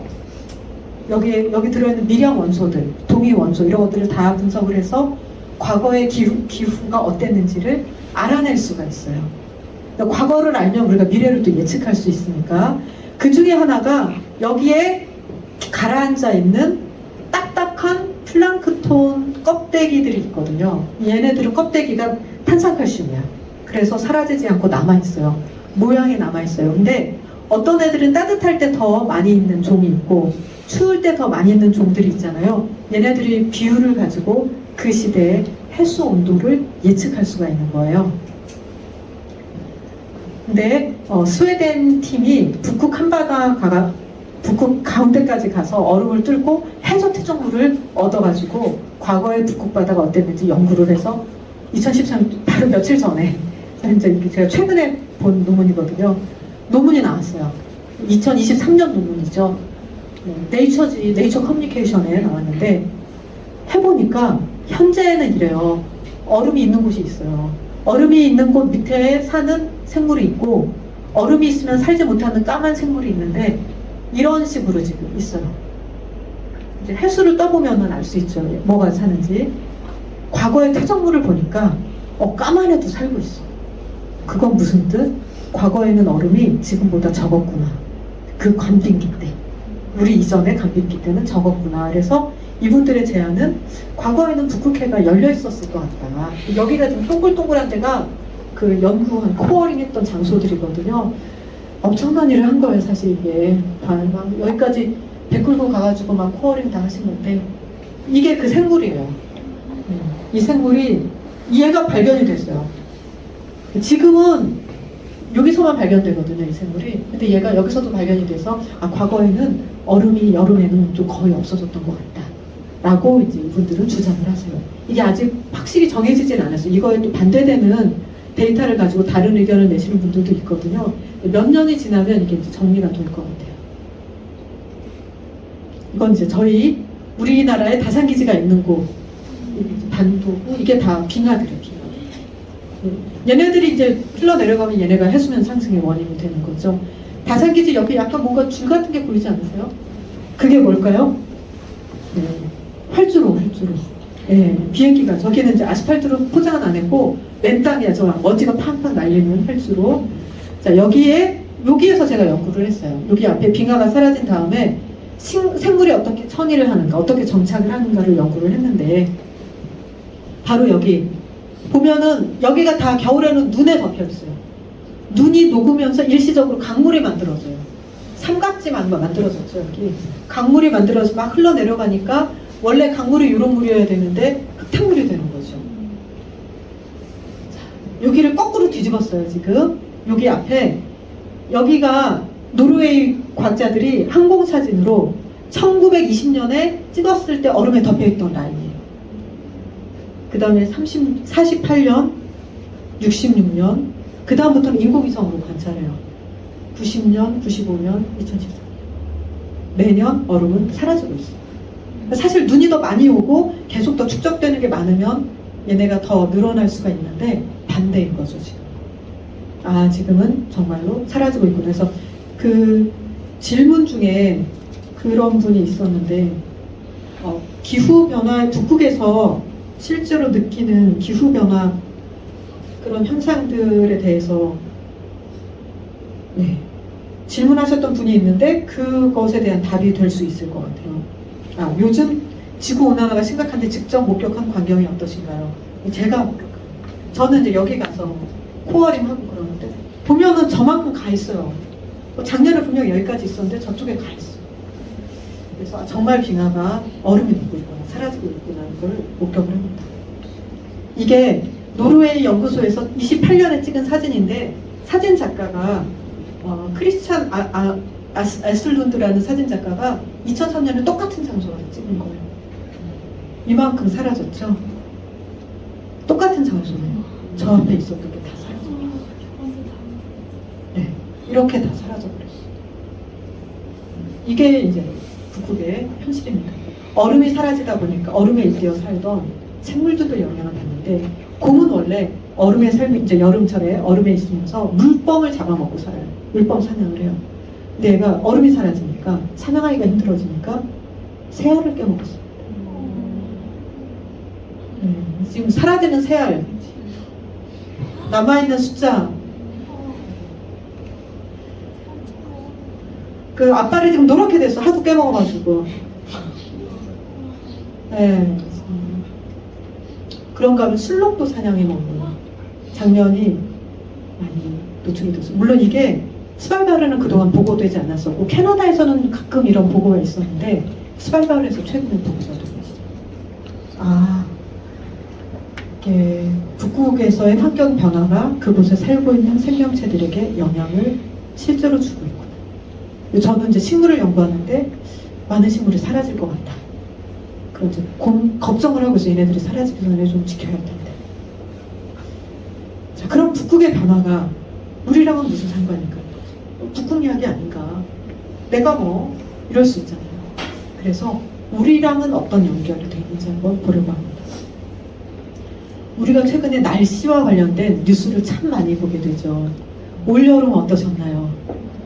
너무 더웠죠. 제가 북극 갔다 딱 8월 6일에 도착했는데 공항문을 딱 열고 나서는 순간 와 정말 밤이 정말 에어컨 없었으면 어땠을까 그런 생각이 들더라고요. 제가 웬만하면 에어컨을 안 틀거든요. 지구를 지켜야 한다 이런 마음으로. 근데 못 지켰어요 지구를. 해수면 부산의 해수면이 30년 동안 2.8mm가 1년에 한 1mm씩 높아지고 있는 거예요. 실제로. 자, 해수면 상승이 1m가 높아지면 5,300만 명이 이사를 가야 돼요. 왜냐하면 해안가에 큰 도시들이 많아요. 우리도 뭐 부산, 인천 있고 제주도만 해도 해안가잖아요. 자, 그리고 그러면은 이사 가는데 어디로 가야 되나요? 네. 집은 누가 주나요? 저 전학 가야 되는데 학교 어떡하죠? 여러 가지 문제가 발생합니다. 그래서 이건 기후의 문제는 결국은 사회의 문제가 되는 거예요. 그런가 하면 겨울철에 너무 추웠다 이런 우리 겨울철에 또 너무 춥기도 하잖아요. 이게 2016년에 제주공항 한번 난리 났었죠. 이런 일들이 자꾸 일어나고 있는 거예요. 얘는 레서 팬다라고 하는데 실제로 팬다는 아니고 약간 이제 팬다의 사촌쯤 되는 아이인데 얘가 얼어 죽었어. 물론 동물원의 관계자가 잘못한 거지. 얘네들 잘 볼살폈어야 되는데 어쨌거나 이런 일이 생겼어. 왜 그랬을까? 이게 북극 때문입니다. 급격한 이런 날씨 변화가 북극 때문입니다. 특히 겨울철 날씨는 왜냐하면 북극에 얼음이 많이 사라지면 어떤 일이 생기느냐, 흰색의 얼음이 사라지고 푸른색의 바다가 나와요. 자, 그럼 태양열을 더 많이 흡수할까요? 적게 흡수할까요? 그렇죠. 우리 흰색은 반사하잖아. 근데 색깔이 짙으면 어때요? 흡수하잖아요. 흰색이 반사하는 거 이제 알베도라고 해요. 알베도가 높아진다, 알베도가 낮아진다 그런 얘기를 하는데 얼음이 녹으면 흡수를 더 많이 해요. 태양열 흡수 많이 하고 온도가 자꾸 높아지니까 북극에서 수증기가 많아져요. 공기 중에 수증기가 많아져요. 자, 그러면 그 다음에 이제 가을철이 됐을 때 눈이 많아질까요? 적어질까요? 많아지겠죠. 수증기가 많으니까 시베리아에 눈이 많이 와요. 자, 시베리아에 눈이 많이 와서 하얗게 됐어. 자, 하얗게 되면 이곳이 추워질까요? 따뜻해질까요? 추워져요. 왜냐하면 햇빛을 반사하니까 더 추워져요. 그래서 여기가 엄청 차가운 공기가 만들어져요. 걔네들이 우리한테, 우리 왜 그러잖아요. 시베리아 고기압의 영향으로 일기예보 할 때 겨울철이 우리한테 온다고 생각해보세요. 추워지겠어요? 눈이 더 많아지겠어요? 아니면 줄어들겠어요? 당연히 추워질 수 있죠. 근데 이게 항상 그렇진 않아요. 왜냐? 이 북극권에 있는 공기와 중위도에 있는 공기가 사뭇 달라요. 공기끼리 성격이 너무 달라요. 그 사이에 그래서 제트기류라는 바람이 이렇게 흐르고 있어요. 제트기류 덕분에 비행기 타고 갈 때 이쪽으로 갈 때가 더 빨라요. 저쪽으로 갈 때보다. 그래서 유럽에서 한국으로 올 때 시간이 더 전략이 돼요. 자, 이렇게 흐르고 있는데 제트기류가 북극에서 날씨가 덥고 이렇게 뭐 수증기가 많아지고 이러면 약해져요. 겨울철에 얘가 원래는 쌩쌩 돌아야 되는데 힘이 좀 약해지면서 이렇게 돌아요. 그러면 우리나라가 여기 들어갔다. 어떻게 되냐? 따뜻한 겨울. 여기 들어갔다. 추운 겨울. 가끔 이 공기가 이렇게 막히는 수가 생겨요. 그러니까 이렇게 하다가 갑자기 얘가 세지면서 싱 하면서 여기 찬바람이 딱 머물러 있는 경우 있어요. 이런 경우 블로킹이라고 아마 뉴스에서 들어보실 거예요. 왜 배구에서 블로킹 하잖아요. 똑같아. 블로킹을 당하는 거예요. 찬바람 여기가 우리나라였다? 그러면 3월 4온이 안 되는 거예요. 3일 춥고 4일 따뜻해야 되는데 2주 동안 추워. 이런 날씨가 되는 거예요. 그래서 북극이 우리랑 굉장히 밀접한 연관이 있구나. 일기예보를 잘하면 좋잖아요. 기상청 맨날 욕먹고 있기 때문에 잘하고 싶거든요. 그래서 연구를 하다 보니까 북극해 이쪽에 바렌츠해라고 있어요. 바렌츠해. 북극해 유럽 쪽에 바렌츠 카라해가 있는데 바렌츠해 카라해에 그 날씨가 2주쯤 뒤에 우리나라로 오는 거예요. 물론 그 사이에 러시아를 거치면서 또 영향을 받지만 어쨌든 그 흐름을 잘 추적하면 일기예보를 좀 더 정확하게 할 수 있겠구나 하는 연구들을 지금 우리가 하고 있어요. 그래서 북극이 특히 우리나라 겨울하고 관련이 많구나 하는 거를 이제 알 수가 있죠. 자, 그러면 이게 다 우리 때문이냐? 우리 때문이 맞아요. 아직도 아니라고 주장하시는 분들이 유튜브에 굉장히 많으시던데 그 IPCC 보고서가 그냥 한두 사람의 의견이 아니라 수천 명의 과학자들이 낸 논문을 다 모아서 나오는 보고서예요. 정말 맞아요.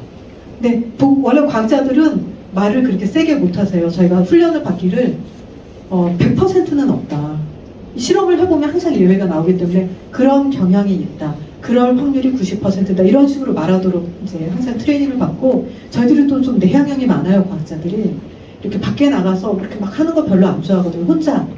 자기 혼자 공간에 있는 걸 좋아하는 편이라 조용했었는데 아무리 30년 전부터 이런 얘기를 해도 막 아니라고 그러고 막 트럼프 대통령 나와서 야 기후변화라는데 올겨울 왜 더워? 막 이런 식으로 나오니까 이분은 날씨하고 기후도 구분을 못 하시는구나. 30년 이상의 축적된 날씨가 기후인데 큰일 났다. 이게 그러니까 대화가 좀 필요하구나라는 걸 과학자들이 요즘 느끼고 이제는 조금 목소리를 높이려고 노력을 하고 있는 중이에요. 저희가 원래 저희 성격하고 안 맞아요 사실. 근데 노력하고 있는 중이에요. 우리 맞다. 데이터가 우리가 이산화탄소 많이 내보냈다고 한 거 맞다. 그리고 그동안 1990년 이후로 그동안 모든 온실 기체는 다 증가했다. 다 우리 때문에 증가한 거죠. 자, 그러면 또 하나 퀴즈 내볼까요? 마지막 퀴즈일 것 같은데 우리나라에서 온실가스를 가장 많이 배출하는 지역은? 서울일 것 같아. 서울 손들어. 서울일 것 같다. 서울이 아닌 다른 지역일 것 같다 싶으신 분? 네, 어디일 것 같아요? 포항? 저도 포항을 생각했었어요. 부울경을 생각했어요, 사실. 또 어딜 것 같다? 인천일 것 같다? 어딜 것 같다? 제주는 아니에요. 제주는 정말 노력 많이 하잖아요. 우리 일찌감치 자동차도 바꾸고 얼마나 노력 많이 했어요. 좋은 곳. 제주도는 정말 훌륭한 곳입니다. 보니까 충남이에요. 충남이 왜? 하고 보니까 충남이 이유가 있더라고요. 석탄 화력 발전소. 서울은 오히려 줄어들었어요. 서울은 이제 노력을 많이 하고 있는 거죠. 인구도 조금 이제 최근에는 좀 감소도 했고 이게 충남인데 엄청나게 증가했잖아요. 그래서 우리가 깨달은 게 석탄 화력 발전소 혹은 그냥이라도 화력 발전소는 이산화탄소를 너무 많이 배출하는구나. 우리가 좀 앞으로는 짓지 말아야겠다 하는 걸 이제 알겠죠. 그리고 할 수 있는 내가 할 수 있는 가장 쉬운 환경, 기후 변화에 대응하기 위해서 내가 할 수 있는 가장 쉬운 건 전기를 아끼는 거구나. 왜냐면 발전소 하나 안 지으면 내가 조금만 절약한 발전소 하나 안 지어도 되거든요. 전기를 아껴주면 되겠구나. 불 열심히 끄기. 이번에도 학생들하고 같이 갔는데 애들이 불을 안 끄는 거예요. 맨날 나올 때마다 제가 다 불 끄고 그래서 이제 마지막 날 그 얘기를 했더니 그 중에 이제 한 학생이 너무 큰 충격을 받고 얘가 생활 습관을 완전히 바꾸기 시작했어요. 자기 음식 배달도 지금은 안 시킨대요.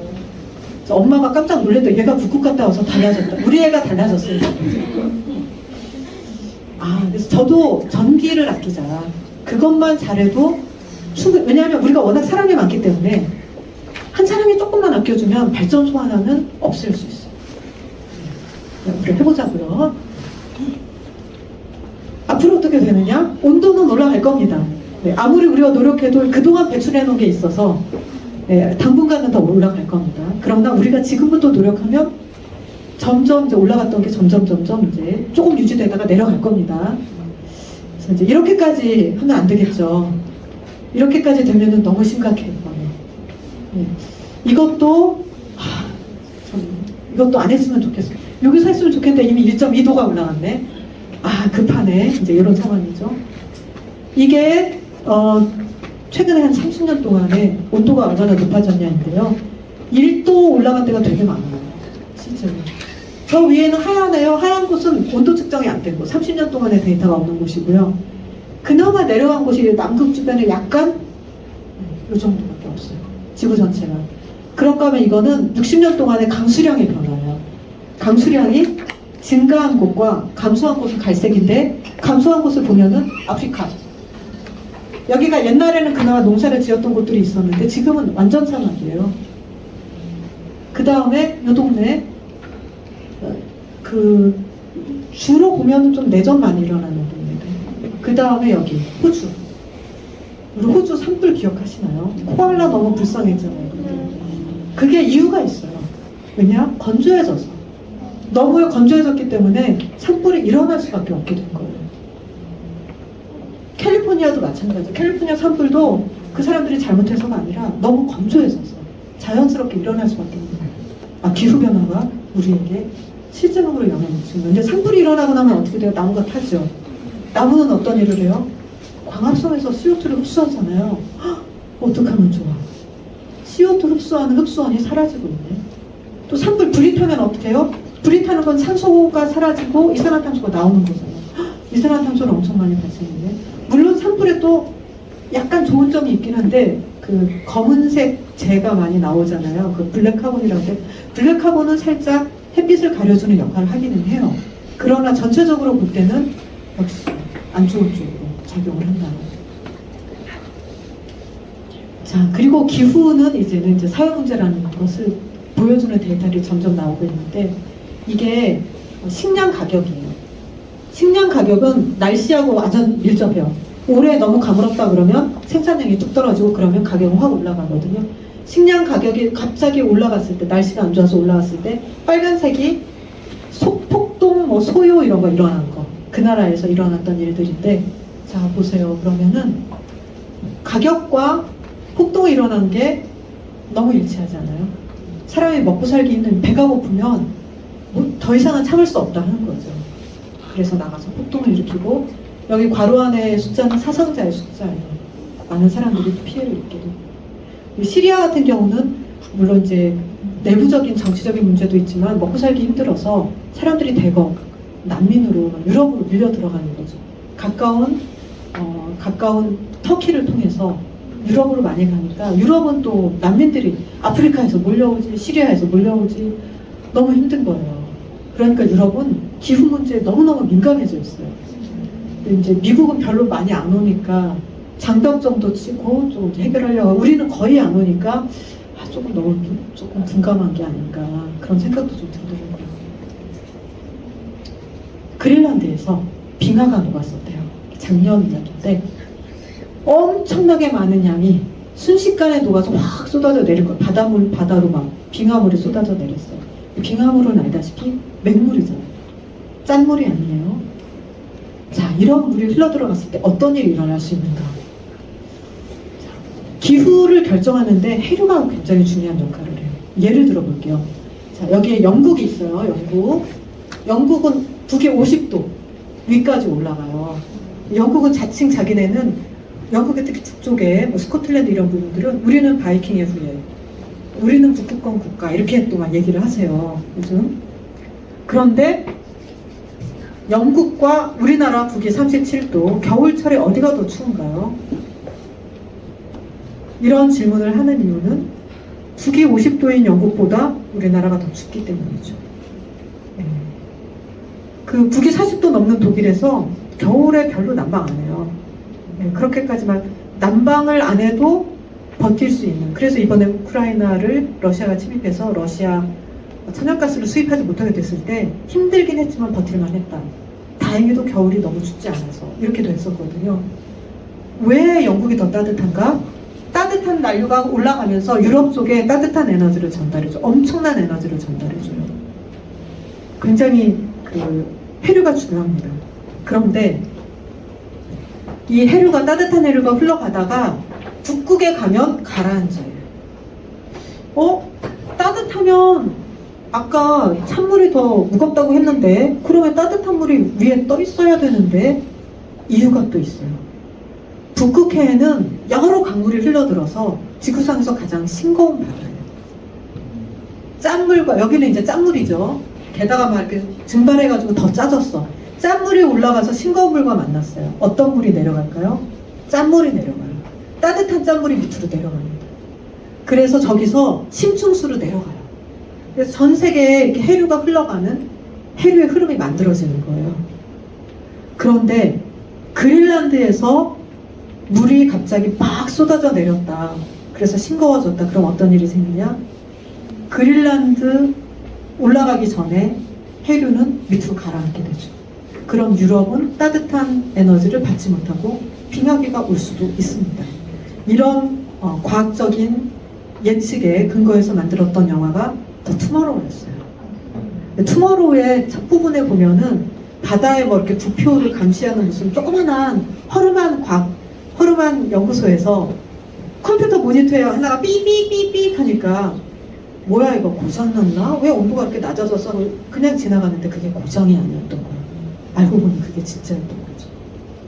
그래서 이제 물론 사흘 만에 이렇게 되진 않지만 수십 년에 이렇게 될 수 있습니다. 수십 년도 우리가 대응하기는 너무 촉박해요.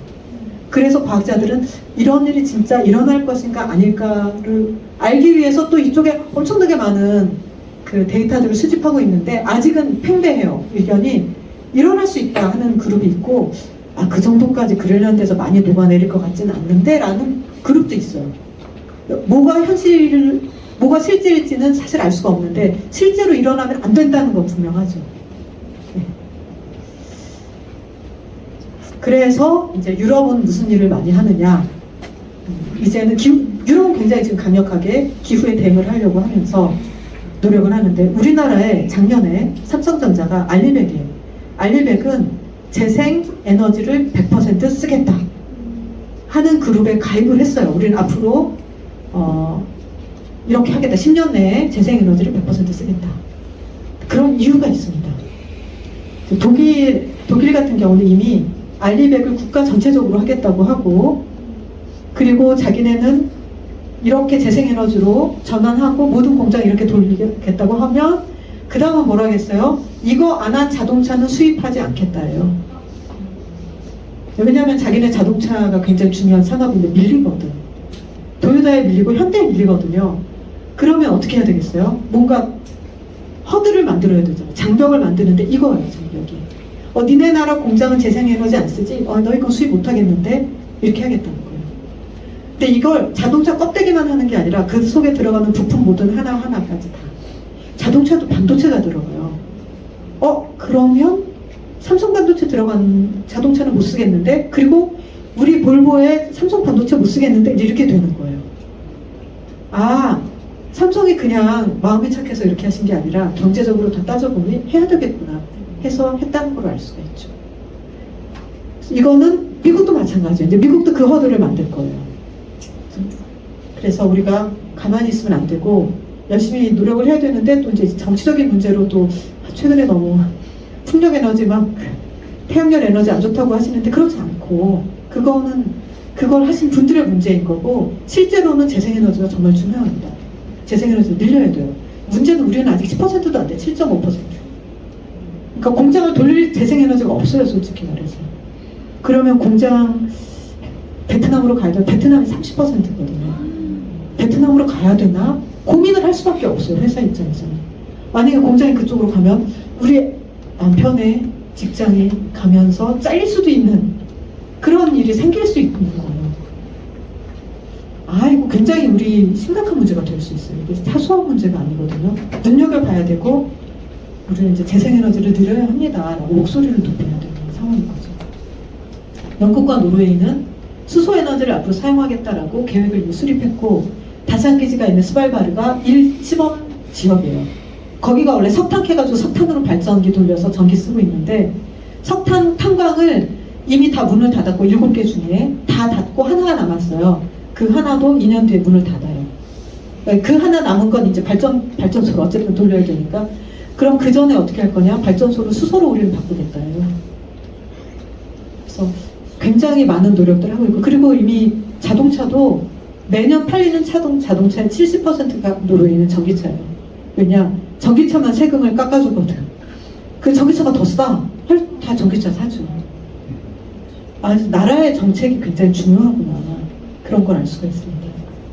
바이든이 인플레이션 감축 법안, 재생에너지 사용 촉진, 인플레이션을 감축하는데 재생에너지는 왜 사용 촉진하지?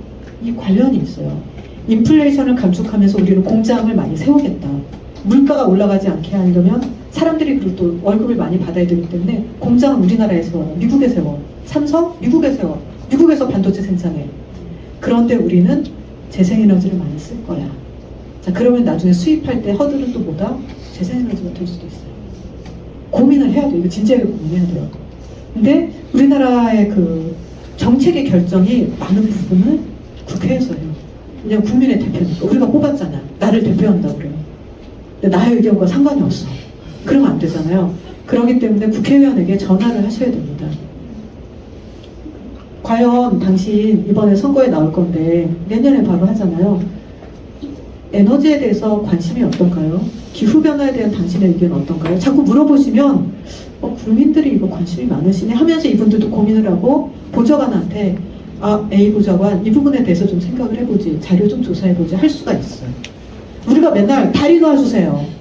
우리 항만 어떻게 할 거예요? 제2공항 어떻게 하실 겁니까? 이렇게 전화하시면 그쪽 조사하고 그쪽으로 보는 겁니다. 우리가 낸 세금이 어느 쪽으로 가느냐가 되게 중요하고 그게 우리 아이들의 미래예요. 세금이 미래를 준비하는데 쓰여야 돼요. 기후변화는 반드시 대책을 세워야 되는데 너무 미적거리고 있거든요. 그래서 투표를 하실 때 이 사람이 어느 고등학교 나왔느냐를 보실 게 아니라 이 사람이 기후변화에 어떤 대책을, 어떤 생각을 갖고 있는지 아니면 생각이 아예 없는지 보셔야 돼요. 그리고 꼭 전화를 하셔야 돼요. 아니면 그 유세장에 가서 손 들고 얘기를 하셔야 돼요. 손 들고. 그거 어떻게 하실 겁니까? 하면서 얘기를 하셔야 돼요. 혹시 우리 동네에 보좌관이 살면 보좌관한테도 얘기해요. 아니 그거 어떻게 할 거야? 그 국회의원 생각이 있어? 없어? 이렇게 얘기를 하셔야 돼요. 우리가 관심을 보이면 반드시 그 사람들이 바뀝니다. 그래서 저도 사실 그동안은 생각이 좀 없었어요. 저도 먹고 살기에 바빴고 연구하기에 바빴고 아이들 키우기에 바빠가지고 근데 안 되겠구나. 우리 아이의 미래를 위해서 가만히 있으면 안 되겠구나 하는 생각을 해서 이렇게 이제 강연도 좀 열심히 좀 하고 있습니다. 국가의 예산 집행이 바뀌도록 정치하시는 분들, 그 다음에 우리 도의원들 있잖아요. 도의원들 뽑을 때 반드시 말씀을 하셔야 됩니다. 목소리를 높여주셔야 됩니다. 그게 우리 아이들이 잘 사는 미래를 만드는 길이에요. 마지막으로 이제 아까 보니까 저의 개인 인생에 대한 질문들이 많이 있어서 제가 북극에서 배웠던 몇 가지를 말씀드리면 북극에는 길이 없어요. 차가 갈 수 있는 길이 거의 없고 다 걸어 다니는데요. 길이 없으면 이제 만들면 간다. 사실 제가 이제 작년에 드론을 띄워가지고 연구를 하려고 했는데 드론을 띄워서 연구를 하려면 허가를 받아야 되는 거예요. 스발바르 주정부에. 허가를 받으려고 보니까 보험을 들어놓은 우리나라 보험사에 전화를 했더니 안 들어주신대요. 그래서 이제 유럽 보험사에 연락을 했더니 너희 나라에서 딴 자격증은 인정할 수 없다. 유럽 자격증을 따르는 거예요. 그래서 유럽 자격증을 따고 막 메일을 보내서 보험을 들고 또 막 전화를 해가지고 드디어 이제 받았습니다. 허가서를 받아가지고 날렸어요, 드론을. 이렇게 이제 날려서 데이터를 수집해서 연구를 잘하고 논문을 써가지고 논문 투고하고 뭐 최근에 포스터상도 받고 잘했습니다. 그 다음에 플랜 BCD. 옛날에는 요거 자격증만 있으면 총을 바로 빌릴 수가 있었어요. 근데 또 바뀐 거예요. 저희가 정말 코로나에 불구하고도 막 코로나 때도 갔거든요. 한 번도 안 빠지고. 근데 도착해서 보니까 10일 동안 격리하고 노르웨이 오슬로에서 10일 동안 격리하고 가서 보니까 총을 못 빌린대. 갑자기 또 새로운 규정이 생긴 거예요. 스발바르 정부에서 허가서를 받아야 되는데 그게 2달 걸린다는 거예요. 우리는 2주 있다 나가야 되는데 그래서 어떻게 하냐. 밥 먹을 때마다 돌아다니며 하이 내일 어디 가시나요? 혹시 저희가 따라갈 수 있을까요? 해서 이분이 같이 가자고 해가지고 같이 가고 이 친구가 자기가 따라와 주겠다. 총 들고 따라와 주겠다 해가지고 다행히 저희가 계획했던 대로 다 샘플링을 해서 또 유전자 분석하고 그것도 논문 쓰고 잘했습니다. 그래서 항상 인생의 계획을 A 하나만 세우면 안 되겠구나. 그게 잘못될 수도 있으니 B, C, D를 세워야 되겠구나 하는 걸 느꼈고요. 북극이끼 장구체입니다. 뿌리로부터 여러 개의 가지를 내서 사실 이게 여러 식물체가 아니라 하나의 식물체입니다. 꽃 지금 막 꽃무리가 막 나오고 있는 애도 있고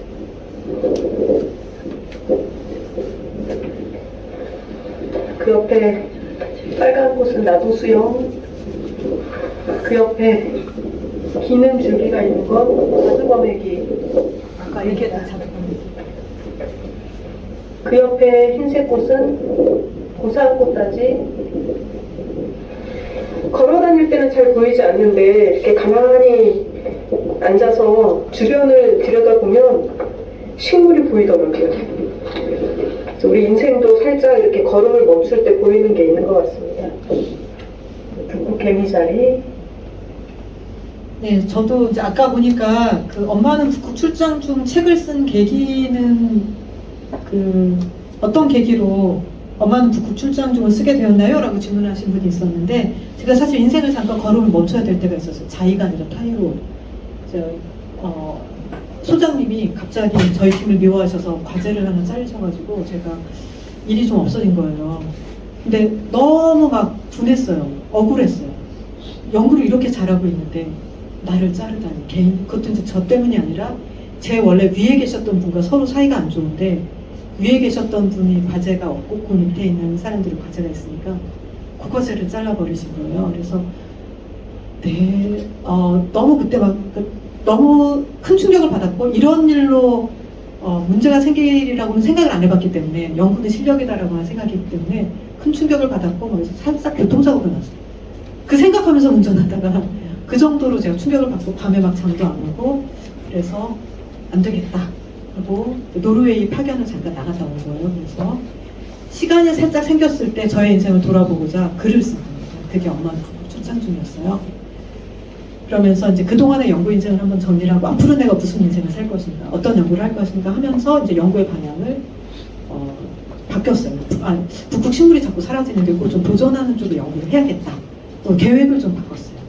그리고 이제 그 다음에 연구를 할 수 있게 된 것. 아직도 완전하진 않아요. 완전히 과제가 회복이 되지 않았기 때문에 여전히 북극 식물 연구하는 과제를 만들려고 노력하고 있는 중이긴 하지만 재미있게 연구를 하고 있습니다.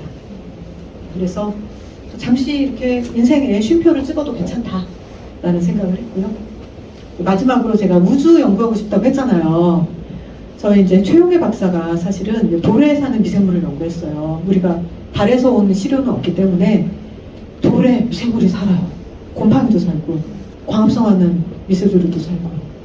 이제 얘네들을 연구를 잘하면 나중에 화성이나 달에서 오는 시료들을 분석할 수 있다. 돌에서도 DNA를 뽑는 팀, 우리 팀이 그런 팀이에요. 굉장히 연구를 잘하고 있어요. 그래서 옆에 있는 친구들, 야 그거 네가 뭐 연구하겠니 싶은데 아니 뭐 내가 못하면 내 후임자가 또 할 수도 있는 거고 어쨌거나 내가 미리 포기할 필요는 없는 거니까 지금도 친구들과 같은 그런 꿈을 꿔요. 달 탐사하게 되면 우리가 거기에 스마트팜은 우리가 만들어서 집어넣자.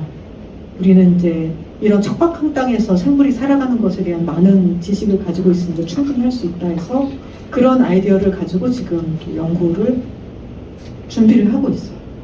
그래서 나중에 앨런 머스크 만나서 하이 앨런 머스크 화성에 가실 거죠? 화성에 보낼 스마트팜이 여기 있습니다 하면서 이제 얘기하는 게 우리 팀의 또 꿈이에요. 물론 이제 허황되다고 얘기하는 사람은 있을 수 있지만 저는 미리 포기할 필요는 없다. 하다 보면은 뭔가 이룰 수 있다. 이런 꿈을 가지고 있습니다. 이것이 제가 북극에서 배운 인생입니다. 네, 감사합니다.